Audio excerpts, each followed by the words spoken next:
Hi there, it's Mark. Mark again, once again, Mr. Experimental Garden Person. Okay, I don't know if you remember back a few years ago, but you could check out the video.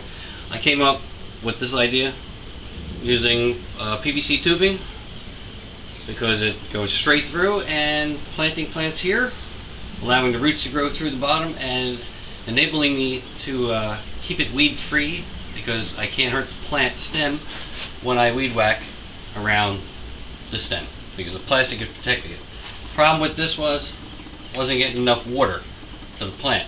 It was coming to the top, draining through the bottom, and the plant was drying out on the top and the roots, and it kind of held the roots in to a tight root ball, and the plant wasn't as productive. So following year I came up with this. It's also in the video, using perforated to let a little more oxygen in there, a little better drain off from the sides, and possibly even roots going out through the sides and getting a better root system. So that didn't work out either that well, but then again, that could be due to our weather. The past 3 years here, we've had 1 year all rain, 1 year all drought, and 1 year extremely high humidity. So in all cases, tomato plants don't do too well. Okay, so this year I came up with a new idea. The idea is, first of all, to use something a little larger so we don't get a small root ball, and that would be a bucket. Okay, I thought to put the bucket halfway in the ground. This would leave me the sides here to protect the stem.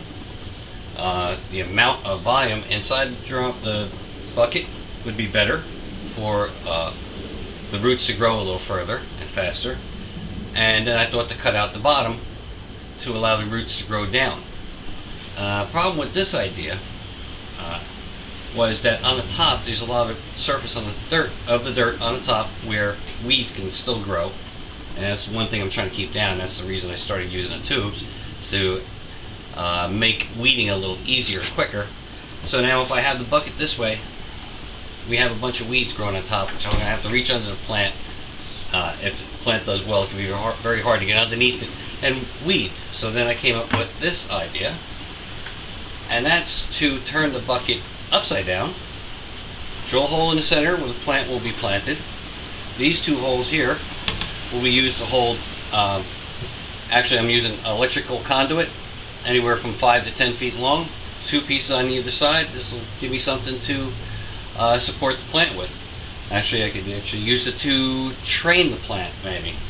I've seen people use this technique on a row of tomato plants where they just run string back and forth, up and down, instead of individually tying each branch. I can run the string back and forth between these two poles and sort of encase the plant in some sort of tying. Who knows?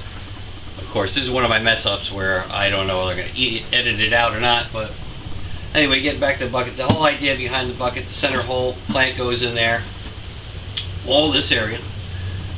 This plastic will prevent weeds from coming up. The only area I'm going to have to worry about is right here, around the stem. That's going to be easy.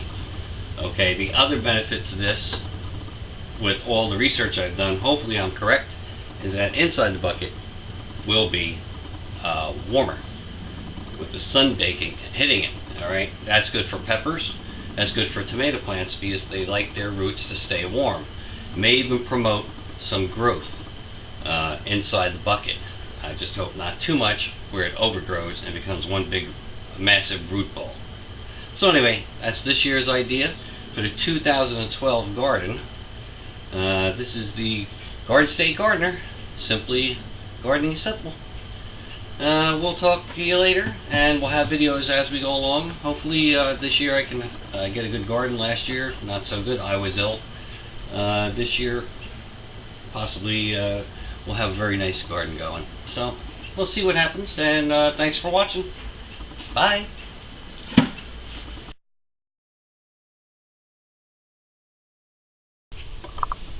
Alright, I know this banging at the camera there. I know this question is going to come up in the videos. I'm outside now. Hope the wind doesn't disturb the video too much. But somebody's going to ask, how do you get those handles out of those buckets? Well, most of them I pried out or pulled real hard and the handle came out. This one's a little more difficult. Usually they wrap around here and out that way, like in a zigzag shape. This one's looped in. So I figured, why not just take a pair of tin snips, slice that. Oh, how about we make 2 cuts, and we can take this piece right out. That's simple enough. So that answers that question. We'll see you again next time.